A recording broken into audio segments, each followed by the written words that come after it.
you a tourist, traveller, expat, migrant, digital nomad or international student?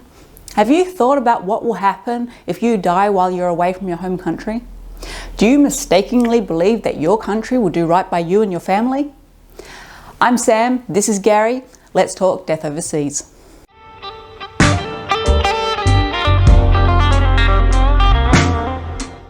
Most people don't like to think about death, and most like to think about the fun elements of going overseas. The fact that you could have a brain aneurysm, crash into a tree while skiing, drop off death road, get murdered, get taken out by an earthquake, bitten by a deadly snake, die of extreme food poisoning, get blown up in a terrorist attack, cark it from that infection that you got at the hospital where you were being treated after being run down by a drunk moped driver, doesn't even cross our minds. Yes, whether by accident, illness, crime, or not to mention death penalty or euthanasia, dying overseas is a massive downer. So, what have you done to be prepared? How many of us looked up our government websites before we left to find out about their policies on repatriation of your body? And most of us who travel a lot for whatever reason usually look at insurance in case our stuff goes missing or there's an accident and we need hospital coverage. But how many of us look to see if repatriation of remains is included? And how many of us tell our families about such insurance, since if you're dead, they're going to be the ones who are going to need it? Let's dial it back a bit to the finding of the body. Oh look, a body! Now if you drop dead in the middle of the street, or more likely have been run down by a drunk driver and now splattered across the pavement, chances are someone is going to report that sighting to the local police. Now hopefully you will have your passport or some detailed form of ID on you. In some countries, this is a legal requirement, in others not so much. Some people will abide by this piece of common sense, some do not. And in some places, it isn't even safe to have an ID on you at all. But in this case, we hope you do, because the police in most countries will take that information and inform the embassy or consulate and let them know that they've just scraped you off the side of the roadway. The embassy will then try to contact the local government authorities in your home country, who will then contact your relatives. That's how it's supposed to go. But we all know some countries just aren't that efficient, so it may take some time. But let's say you didn't have your ID on you. You didn't bring it, it was stolen, whatever. Generally speaking, all local embassies will be informed of an unclaimed, unidentified body, while you, or what's left of you, will be sent to the coroner's office before hanging out in the morgue fridge for a bit. Now, if you were staying in a hotel, eventually they will realise you haven't paid the bill or that all your stuff hasn't left, and they will likely inform the local police. Your ID will be found, it will be matched to your corpse, and we're back on track for the local embassy to contact your country. Or your employer, if you were there for work, will report you missing. But what if you were living in longer term accommodation, so you wouldn't be noticed that you were missing? Well, hopefully your family would notice that you haven't contacted them recently and contact the local embassy. Or at least your social media accounts will have been quiet for quite some time and someone will notice and report you missing. Of course, this depends on how often you stay in contact with people.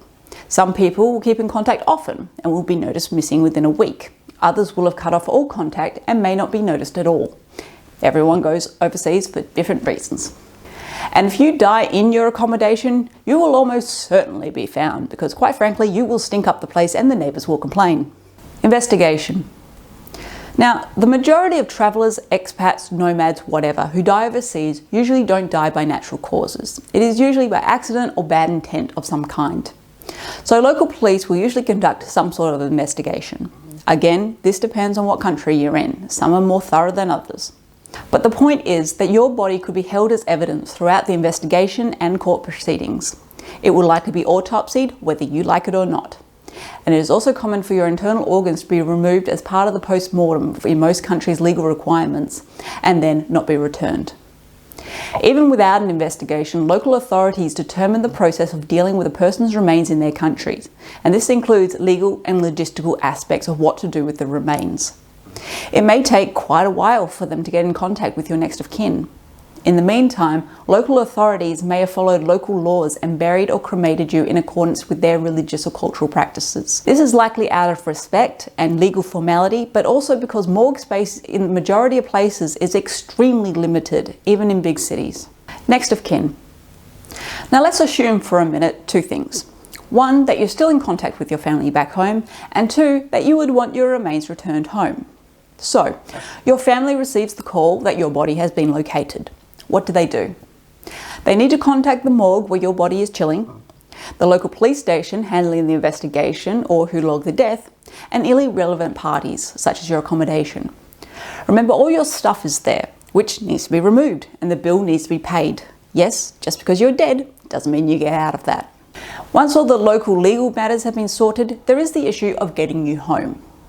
Now, if you've been cremated or your family chooses to get you cremated in the country that you're in, then the process is likely to be quite simple. Importing cremated remains into most countries, whether accompanied or not, requires very little effort. This is because they are small and possess no biohazard. They can be sent through the post, or your loved one could travel and to go and collect them and bring you home in their hand luggage. But let's say your family are dead set on seeing you in person one more time. Despite the fact that you've been embalmed and been on ice the whole time, you're probably not going to be looking all that great. But maybe you weren't looking all that great when you were alive, so who's going to notice? Repatriation of a body is an absolute bastard of a chore. So let's look at that. Repatriation of a body. Every country will have different laws on this, but the majority have very similar components. Your family will need to organise a funeral company in the country where you died to prepare and ship you, and a funeral company in their country to receive you at the other end. The consulate will not do this for you, and more on that in a bit. Your body must be accompanied by the official death certificate, death registry receipt, and a coroner's report specific to whether disease was present before or at death. These are simply forms for you to travel. These are not forms for the formal investigation. Also, most countries, even if they rarely use it, will require your body to be embalmed and then sealed in a hermetically sealed container. So one that is airtight and will not leak. I'm sure if countries could vacuum seal you, they would. Seal in the freshness. Now, depending on the distance between A and B, this repatriation process could easily cost over 20,000 Australian dollars. Bear in mind, Malaysia to Singapore will be a lot less expensive than UAE to Australia. And keep in mind that after that, your family then needs to pay for the funeral, which is also around that figure. So where does this money come from? Travel insurance. Most of us who have travelled a lot will at some point come across that one person who screams, "Travel insurance is a scam!" I like to gently pat them on the head and distract them with something shiny. If you die abroad, travel insurance is likely going to be the saving grace for your family. It should go without saying that your policy should cover every country that you're going to, the activities that you're doing, and your health conditions. Now, this is a bit of a pain in the ass if you're someone who travels without a clear plan in mind, or if you're going to countries where most travel insurance companies refuse to cover, but do it anyway. Now, when it comes to death abroad, the fine print that you are looking for is usually the words repatriation of remains, or something similar. Repatriation of remains coverage is usually included in most international health insurance packages, but what it covers can differ. Some will simply pay for the cost of the body to be flown home, but not for the casket, embalming, or funeral director's fee at either end. Some will include all of that. So take a closer look. It is probably worth noting at this point that even if you have insurance, there are times, depending on where and how you died, that repatriation may just not be possible. Up on Mount Everest comes to mind, which is riddled with corpse popsicles. You should have given your family a copy of your insurance before you left, or be sending them updated copies as you go along. After all, it is pointless to have one if you die and no one knows about it. Somewhat surprisingly, your insurance company is likely to be extremely helpful and complete a lot of the things that we said earlier for your next of kin. Imagine in your time of grief, notoriously not a good time to be making decisions, having to deal with international authorities and companies where you don't speak the language, know the culture, laws or systems, and have no idea if they're corrupt or doing right by you. It would be nice to have an insurance company with local contacts who could help you or just do most of it for you, right? Because you know your government isn't going to. Your government embassy or consulate. Now, I'm sure half of you are thinking, surely the embassy would be of great help in my time of need. And the other half are rolling off your chairs in sarcastic laughter at the thought of your embassy being any help at all. It is what it is. So let's make it very clear. Your country will not pay for the costs of cremation, burial, or repatriation. At last count, I looked up 83 countries and not one of them would pay for the costs. If your country does, please let us know in the comments because I would really like to know. Additionally, these 83 countries also had the following in common. They will help you understand legal requirements and processes in the country of death, but they will not give you legal advice.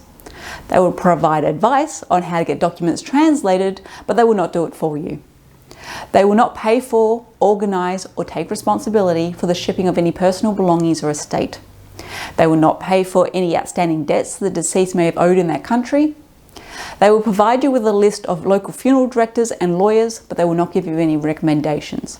I think you get the idea. In a nutshell, if your plan for if you died overseas was for your government to help, you probably should have been a comedian. Let us review.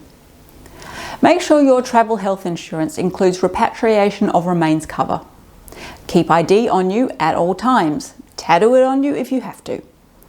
If you were a solo traveller, nomad, whatever, keep people back home informed of your whereabouts and make sure they have a copy of your travel insurance. Research your home country's laws and policies on repatriation of a body. Research how death is handled in the countries that you are visiting.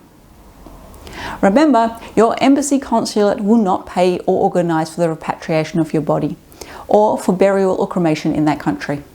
Road accidents, drowning, crime, illness, natural disaster, terrorist attack, or the ridiculous need for a selfie. Whether you see yourself as a cautious person or a free spirit, death can find you wherever it wants. Adjust your expectations, get travel insurance, and do your research before travelling. Seems obvious, but having met many people while travelling, I can guarantee you for many people, it isn't that obvious. Whatever your reason for travelling aboard, remember to put a few simple things in place to save your family the immense emotional and financial trauma of having to deal with your death overseas if you're that unfortunate. That's all for Gary and I here today. I hope you found this enlightening. Please share, like, comment, subscribe for more videos. Now go talk death.